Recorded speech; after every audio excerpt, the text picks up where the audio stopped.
Hola, ¿qué tal? Hoy en Selecciones Bíblicas hablaremos acerca de la doctrina de la Trinidad.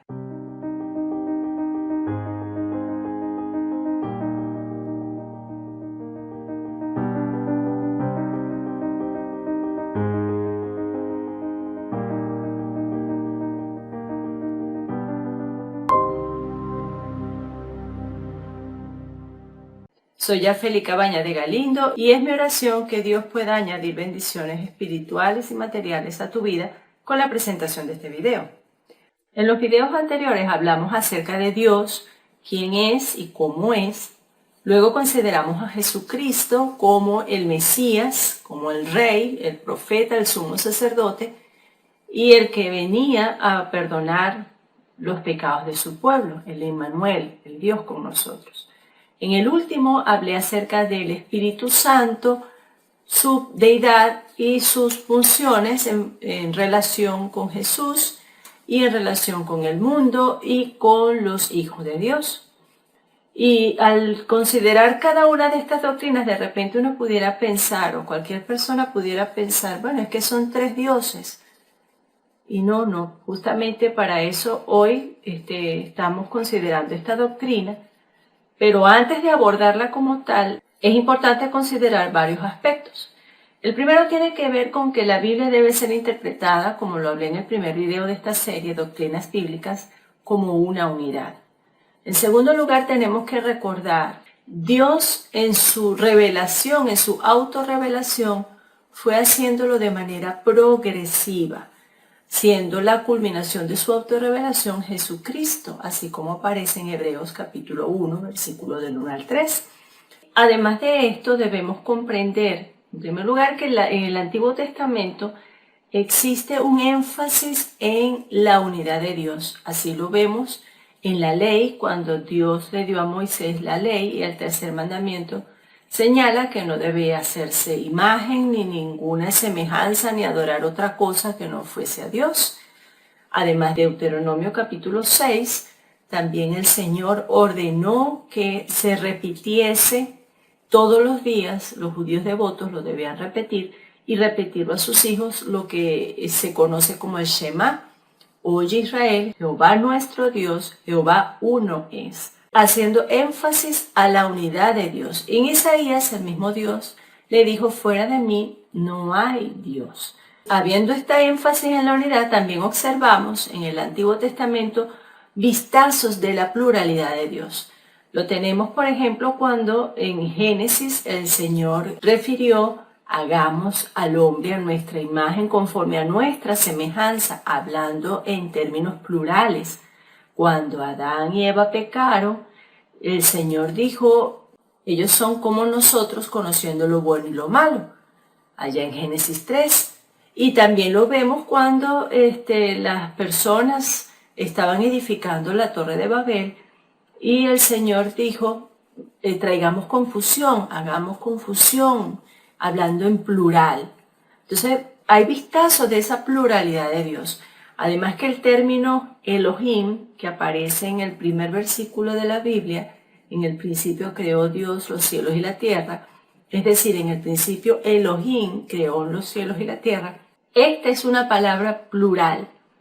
Entonces vemos estos vistazos de la pluralidad de Dios. Además los judíos entendían que cuando alguien iba a hablar en nombre de Dios, este enviado de Dios casi que representaba no solamente al emisor, a Dios, sino que era Dios mismo.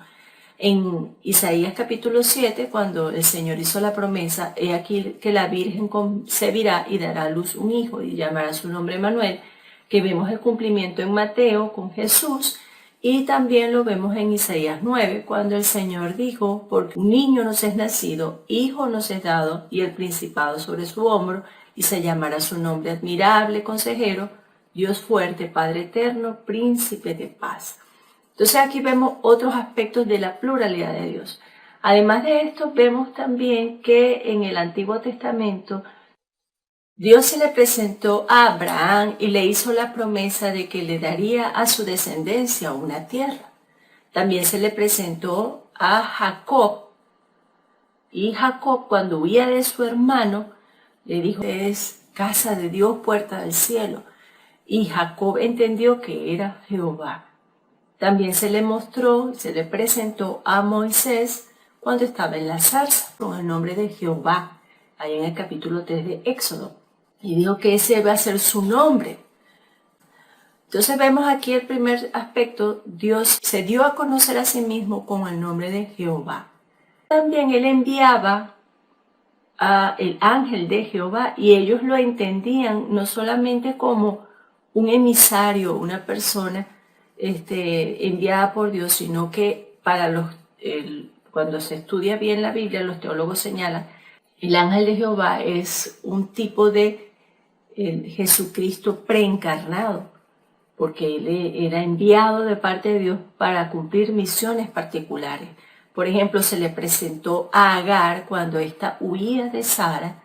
Vemos también el ángel de Jehová se le presentó a Abraham cuando él estaba a punto de sacrificar a su hijo Isaac y le dijo, no extiendas tu mano porque ahora sé que me amas. Jehová sabe que lo amas. También se le presentó a los padres de Sansón cuando les dio la noticia de que iban a tener un bebé y que ese bebé iba a tener una cualidad particular dada por Dios para liberar al pueblo de los filisteos. Y se le presentó el ángel de Jehová y cuando ellos le preguntaron, ¿cuál es tu nombre? El ángel le dijo, ¿por qué me preguntáis mi nombre si mi nombre es admirable? Entonces aquí vemos que el ángel de Jehová también está como al paralelo de Jesucristo en el Nuevo Testamento. Y también vemos en el último aspecto al Espíritu de Jehová. Este Espíritu descendía particularmente sobre algunos de los escogidos por Dios para cumplir una misión particular. Lo vemos cuando entró en el cuerpo de Ezequiel para dar el mensaje que de parte de Dios al pueblo. Lo vemos cuando fue ungido David por parte de Samuel y desde ese momento el Espíritu de Dios, el Espíritu de Jehová estuvo sobre David. Y también lo vemos como estuvo sobre Sansón. Y el Espíritu de Jehová empezó a manifestarse en la vida de Sansón. Vemos entonces estos vistazos de la pluralidad de Dios. Ya cuando termina la revelación de parte del Señor en el Antiguo Testamento, ocurren unos 400 años de silencio, donde Dios no envió a ningún otro profeta. El pueblo seguía bajo el cautiverio romano, había aprendido con mucha dureza el valor de ser leal a Dios, de no irse tras los ídolos cuando sufrieron el cautiverio de los asirios y cuando Judá estuvo bajo el cautiverio babilónico y luego los otros cautiverios. Pero cuando ellos volvieron, tenían la determinación, cuando fue en los tiempos de Esdras y de Nehemías, de ser fiel a Dios, de ser fiel a su palabra. Cuando se cumplió el tiempo del nacimiento de Jesús, vemos entonces que había un celo por la ley, había un legalismo, rayaba ese celo en legalismo, y se agruparon a unos mismos judíos en sectas, y los más radicales eran los fariseos, que eran los que guardaban más fervientemente, más devotamente la ley de Dios. En ese contexto, cuando Jesús cuando Jesús llega a la tierra, cuando nace, es anunciado, vemos entonces que el pueblo todavía no entendía, ellos estaban esperando un Mesías político, un Mesías que los libertara del yugo de los romanos. No entendían que el yugo realmente que él venía a libertar era el yugo de la esclavitud y el yugo de Satanás. No lo entendían. Entonces cuando Jesús en el Nuevo Testamento hace afirmaciones, antes que Abraham fuese yo soy, ellos buscaban constantemente apedrear a Jesús, por celo, por envidia y porque lo llamaban o lo tildaban de blasfemo. Porque al decir, si no creéis que yo soy, como lo dijo en Juan 8, en vuestros pecados moriréis, no solamente estaba diciendo que era un enviado de parte de Dios, estaba diciendo yo soy Dios, yo soy, porque así fue que se presentó a Moisés, yo soy el que soy. Entonces cuando ya está por irse Jesús a entregar su vida en sacrificio, Jesús le dijo entonces, no se turbe vuestro corazón, creed en Dios, creed también en mí. Y aún les refirió más adelante en Juan 14, y sabéis el camino, yo soy el camino, nadie va al Padre sino por mí. A lo que Felipe dijo, bueno, Señor, muéstranos al Padre y nos basta. Y el Señor le dijo, tanto tiempo he estado con vosotros, Felipe, y aún no sabéis que yo soy el Padre está en mí y yo en el Padre. Haciendo referencia a esa unidad perfecta entre el Padre y el Hijo. Entonces, en este contexto, los primeros cristianos, los que tenían esa ascendencia judía, que tenían el conocimiento de las Escrituras, no tuvieron problema en reconocer, no solamente por las palabras de Jesús, sino también por las señales que él hacía, las señales de resurrección, la multiplicación de los panes, el sanar los enfermos y cumplirse esa profecía que el Señor había mandado cuando dijo: el Espíritu de Jehová está sobre mí por cuanto me ha ungido para dar vista a los ciegos, proclamar libertad a los cautivos, entre otros aspectos. Entonces, en este contexto, el Señor Jesús le dice a los discípulos: el que me ha visto a mí, ha visto al Padre. Los primeros cristianos no tuvieron entonces problema en reconocer la deidad de Jesús, para adorarle, para reconocer que era enviado de Dios. Más aún cuando en Lucas se registra que el Señor les dio el entendimiento para comprender las Escrituras, y ellos entendían, comprendían las profecías y no tenían ningún inconveniente en aceptar la deidad de Jesús.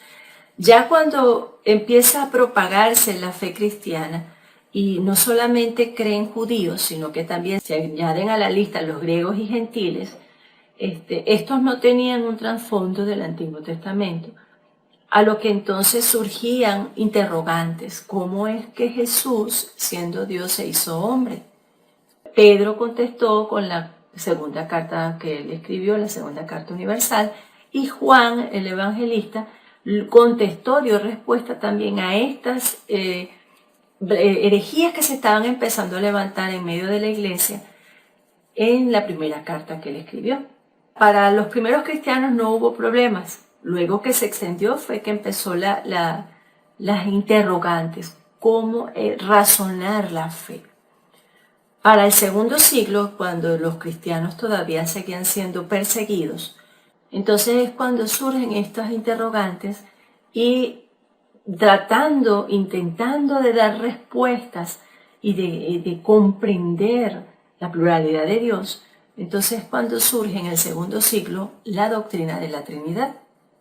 Con este contexto histórico necesario para comprender en qué consiste esta doctrina, es que la vamos a abordar en este momento. Lo primero que debemos entender es que la doctrina de la Trinidad tiene un nombre y parte de lo que el Señor Jesús dijo en la fórmula bautismal cuando encomendó a los discípulos a hacer discípulos. En Mateo 28, cuando dijo, bautizándolos en el nombre del Padre y del Hijo y del Espíritu Santo. Ese es el nombre. La doctrina de la Trinidad está fundamentada sobre el Padre, el Hijo y el Espíritu Santo. Estos tres, cuando se manifiestan cada uno en su orden, vemos entonces que el Padre no procede ni del Hijo ni del Espíritu. Él no tiene procedencia en su manifestación. Pero el Hijo sí procede del Padre, porque él mismo en hebreo señala: tú eres mi Hijo, yo te engendré hoy. Es engendrado eternamente por el Padre, pero es para darnos a entender a nosotros una relación muy íntima de Dios con el Hijo, para nosotros comprender la deidad de Jesús. Y el Espíritu Santo procede tanto del Padre como del Hijo. Esto es para entender un poquito acerca de la manifestación, la autorrevelación de Dios, donde el Padre no tiene procedencia, no procede ninguno de los dos, el Hijo del Padre y el Espíritu del Padre y del Hijo. Ahora, ¿en qué consiste esta doctrina? Básicamente esta doctrina señala este concepto, esta definición. Hay una sola deidad, Dios, en esencia y subsistencia indivisible, Padre, Hijo y Espíritu. Esta es la definición de esta doctrina. Ahora, para entender un poco más, el término hay en hebreo señala que sin fe es imposible agradar a Dios, porque es necesario que el que se acerca a Dios crea que le hay. Dios está allí. Entonces parte de ese hay. Hay una sola deidad. Cuando habla de uno, está conciliando entonces lo que el Antiguo Testamento enfatiza y el Nuevo también lo enfatiza, sobre todo Santiago, cuando señala ya en el capítulo 2, crees que Dios es uno, bien haces.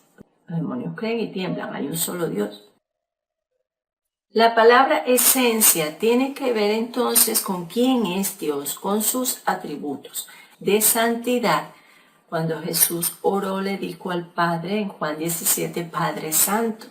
Jesús también es santo cuando le dijo el ángel a María, el santo ser que nacerá será llamado Hijo del Altísimo. Santo ser, Jesús es santo. Y el Espíritu no solamente por título es santo. También vemos el siguiente atributo que es la eternidad y todo lo conoce. El Señor cuando le refirió a los discípulos cuando debían orar, le dijo que no hagamos vanas repeticiones porque Dios conoce todo. Allí en Mateo. El mismo Jesús en Juan 2 no se fiaba de la gente porque los conocía, los conoce. Y en 1 Corintios, en relación con el Espíritu Santo, vemos que el Espíritu todo lo escudriña, todo lo sabe, hasta lo profundo de Dios. Entonces tenemos también el conocimiento de todo, tanto el Padre, el Hijo, como el Espíritu Santo. El otro atributo tiene que ver con el poder. Dios es todopoderoso. Aún el mismo Señor señaló, para Dios todo es posible. En el Apocalipsis, en el capítulo 1, el Señor dijo, yo soy el Alfa y el Omega, el principio y el fin, el Todopoderoso. Y también allí vemos en 1 Corintios, cuando habla del poder del Espíritu, también tiene todo poder. Y el último atributo común tiene que ver con que está en todo lugar. El Señor dijo, ¿se ocultará alguno de Jehová? ¿Quién puede ocultarse de Dios? Eso tiene que ver con que Dios está presente en todo lugar. Jesús cuando se fue, antes de ascender, señaló, he aquí yo estoy con vosotros todos los días hasta el fin del mundo. O sea, está con nosotros. Él está en todo lugar, en todo momento. Y el Espíritu de Dios, allá en el Salmo, entendemos que también está. ¿A dónde me iré de tu espíritu y a dónde huiré de tu presencia? Ya en el Salmo 139. Entonces vemos que estos atributos en esencia lo tiene tanto el Padre como el Hijo y el Espíritu. Recordando otra vez el concepto, hay un solo ser divino, Dios, en esencia y subsistencia indivisible, Padre, Hijo y Espíritu Santo. Cuando habla de subsistencia tiene que ver con las obras que cada uno hace de manera particular, pero que tienen un mismo fin. Y básicamente esto está como más evidente en la doctrina de la creación y en la de la salvación, que eso lo consideraremos más adelante. Pero cuando Dios creó todas las cosas, vemos a Dios Padre como el creador, el diseñador. Vemos a Jesús como el instrumento, porque Él es la palabra de Dios, el verbo de Dios, así como Juan lo refirió, en el principio era el verbo y el verbo era con Dios y el verbo era Dios. La palabra, cuando Dios en el Antiguo Testamento decía, hágase la luz, ese hágase era Jesús pronunciando, Jesús hablando y creando. Él era el instrumento. Y el constructor, el Espíritu Santo, cuando leemos allá en Génesis 2:2, y el Espíritu de Dios se movía sobre las aguas. Entonces en la creación vemos que está presente la Trinidad.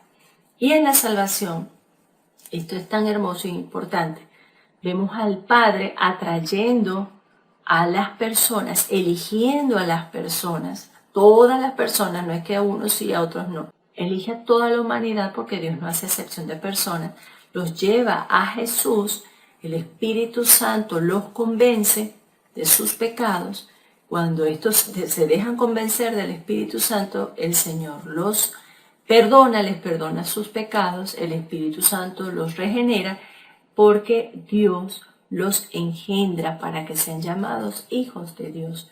Y entonces viene el Espíritu, los santifica, el Señor les sigue perdonando pecados en la medida que van andando el resto de la vida que les toca aquí en la tierra. El Padre va disciplinando, como lo leemos en Hebreos, y Jesús en el cielo va construyendo su morada para la partida de este mundo al reino de Dios. Entonces vemos que su subsistencia tiene que ver con el obrar, cómo obra cada uno en su aspecto, pero enfocados hacia un mismo propósito. De manera muy particular en el aspecto de la salvación de las almas de los hombres. También es importante señalar que la triunidad de Dios, esta hermosa enseñanza, hay muchos textos en el Nuevo Testamento que señalan su participación en un mismo versículo o en un mismo contexto.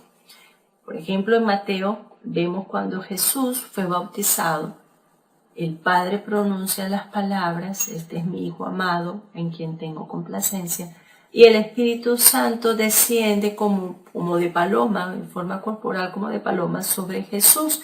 Entonces aquí vemos las tres personas obrando o actuando de manera muy particular en el bautismo de Jesús. También lo encontramos en Juan 15, cuando Jesús hace referencia a la promesa del Espíritu enviado del Padre, procedente del Padre, que iba a dar testimonio de él. También confirmando la adopción en Romanos 8, en 1 Corintios, cuando capacita a los cristianos para el servicio, a los hijos de Dios, para servir dentro del reino de Dios. En Gálatas lo leemos también en el proceso de adopción de Dios para con nosotros cuando le creemos a Jesús. En 1 Tesalonicenses, la obra de Dios en el discípulo de Cristo. En la segunda carta de Tesalonicenses, la santificación de los discípulos de Cristo. En Tito, la obra de la redención en los humanos. En Pedro, en su primera carta, la elección divina, la santificación y la redención, hablando de la elección del Padre, santificación al Espíritu y redención al Hijo. En Judas 20 y 21, hablando de la santificación y perseverancia de los discípulos de Cristo. Ahora, de repente usted dirá, wow, pero qué complicación, qué cosa tan difícil. Pero esta es una invitación.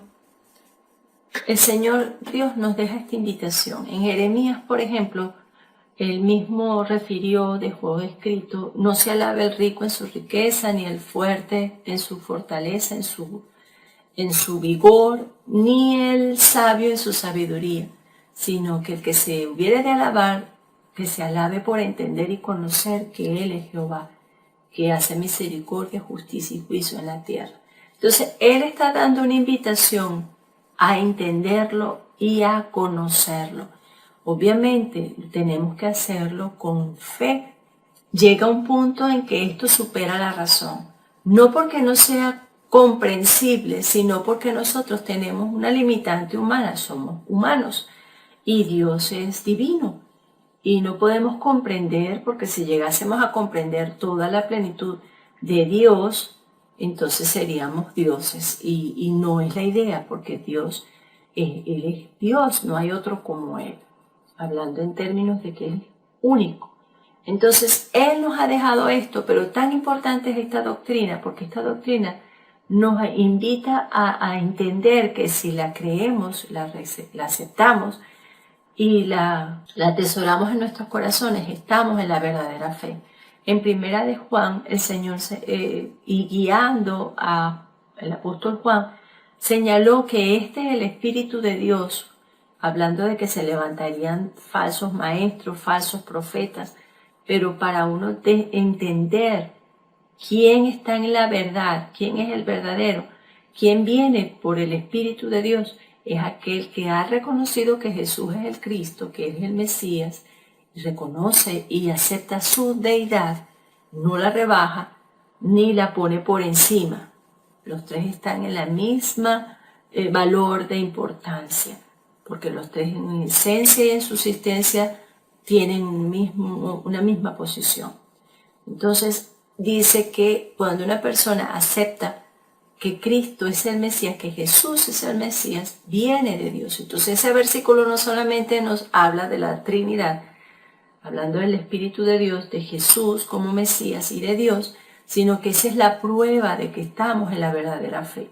Y más adelante, terminando esa primera carta, Juan señala, y estamos en la verdadera fe, en el verdadero Dios y Salvador, Jesucristo.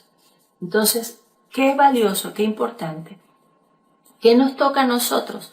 Adorar a este Dios que se ha revelado, que ha tenido la delicadeza de en su eternidad hacer un tiempo para venir aquí, estar con nosotros en la persona de Jesús, ascender, ganar la salvación de nuestras almas y dejarnos un consolador con nosotros. Él atrayendo a las personas a Cristo, el Espíritu Santo convenciéndolos, Jesús salvándolos, redimiéndolos, el Padre engendrándolos, haciendo nuevos hijos, adoptándonos, y el Espíritu santificándonos, el Señor disciplinándonos, Dios Padre, y Jesús en el cielo preparando una morada para nosotros. ¿Cómo no adorarle?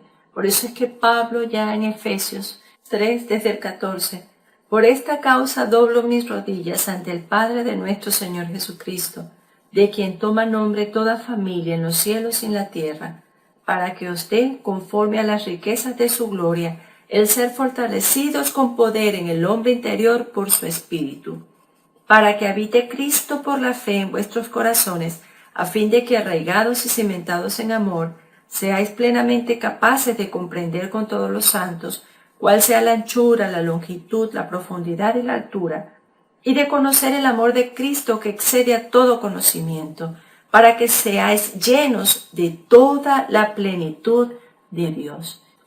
También te dejo en la parte de abajo de la descripción de este video algunos enlaces, los cuales puedes observar y adquirirlos si gustas.